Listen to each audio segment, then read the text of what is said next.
Us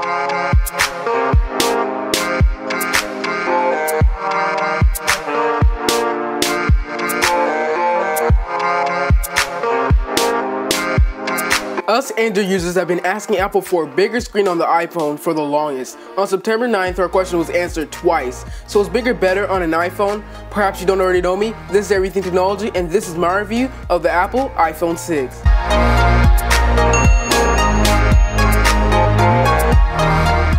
This year, Apple completely changed up the design, and in my opinion, it basically looks like a bigger iPod 5G and a small iPad mini with antenna bands, column speaker grill, and Touch ID. However, I really like the curves, especially how the display curves to the smooth aluminum back, and I love the overfill in the hand.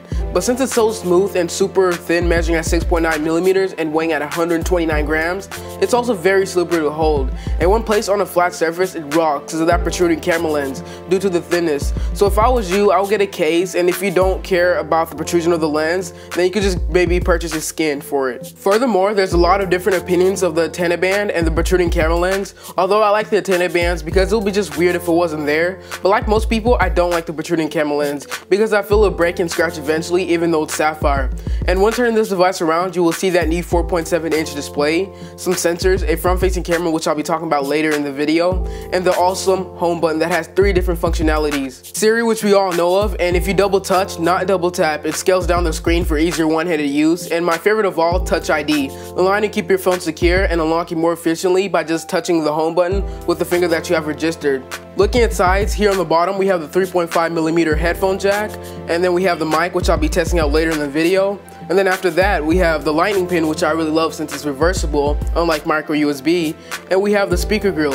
Speaking of the speakers sound really good, especially coming from my LG G3. And I could actually hear a little bit of bass compared to my LG G3, and the quality is just so much more better. Looking at the top of the phone, there's completely nothing because Apple decided to move the lock button to the right side of the phone to make it easier for you to hold it with one hand. Now looking on the left side of the phone, we have the dedicated mute switch and we have the volume rockers, which are very responsive. And speaking of the mute switch, I really love that feature because pretend you're in a public area where you're not allowed to have your phone out, you can just simply turn on the mute in your pocket. So durability is okay like most phones out there. If you drop it on concrete, that's going to most likely crack or you'll probably damage something. And just to touch on durability, the first 2 questions I was asked by 95% of the people, including my own twin, who should know better, is, "Hey Victor, I heard you got that new iPhone 6, is that right?" "Yeah, twin." "Does it bend?" "No." "Has it bent?" "My gosh, no." "Well dang, I'm just asking." The iPhone 6 has a 4.7-inch LED backlight IPS LCD display with a resolution of 750 by 1334, giving it 326 ppi, which Apple likes to call Retina display. With this display, the viewing angles are great and the color accuracy is really good. And outside visibility is really good because the display gets really bright compared to my LG G3. Powering the iPhone 6 is Apple's A8 chip, which is clocked at 1.4 GHz and it's a dual-core processor. Backing that up is the Apple's M8 Motion co-processor. It also features 1 GB of RAM and it comes in 3 different colors, which is gray, silver, and gold. It also comes in 3 different capacities, which is 16 GB, 64, and 128 GB. And on contract, the 16 GB is $199, the 64 GB on contract is $299, and the 128 GB on contract is $399. If you just focused only on the specs of this device, you'd probably think it was slow and unreliable, but it's not. Apps open smoothly, navigating is a breeze, and gaming is just amazing. For example, I was able to play Need for Speed Most Wanted with little no lag.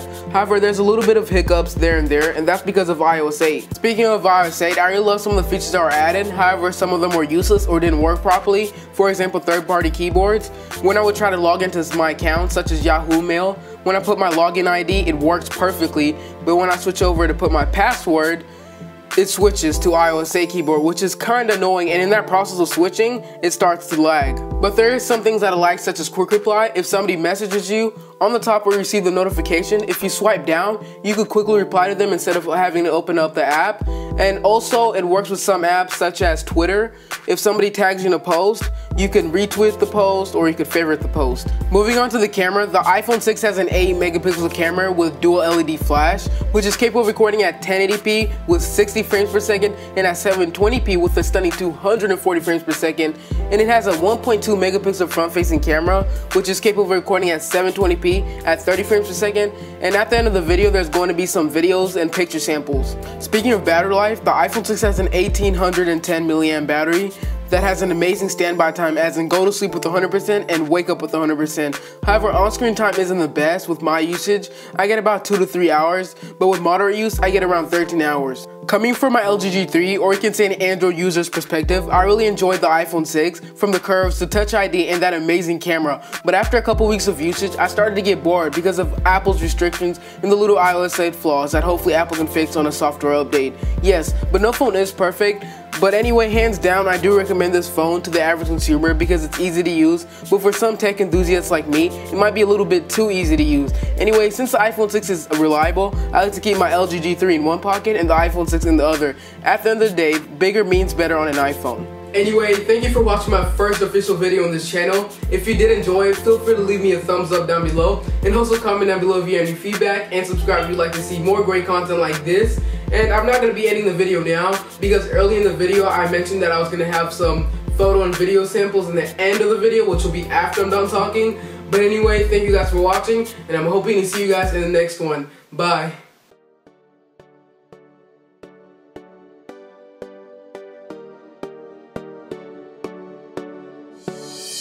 Sip on my coffee as I write another hit. At times I get cocky, so I keep a joint lit. That rhymes. T-shirt the same color as my skin, that's white. Last name Tincup, they say it fits, so they right. Right now everything's perfect, not feeling like myself, but it's all feeling worth. Yeah, I'm feeling cursed, but I swear I felt worse.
So this is a quick audio sample and stabilization, and let me know how you guys like it in the comment section.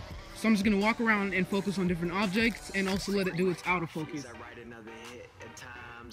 As you can see, they're focused pretty fast on the clouds. Now let me start walking again. So I'm gonna let this auto focus on it. As you can see, it looks very nice and crisp for my side. But like I said, judge it. Okay. Yeah, that's pretty much it now.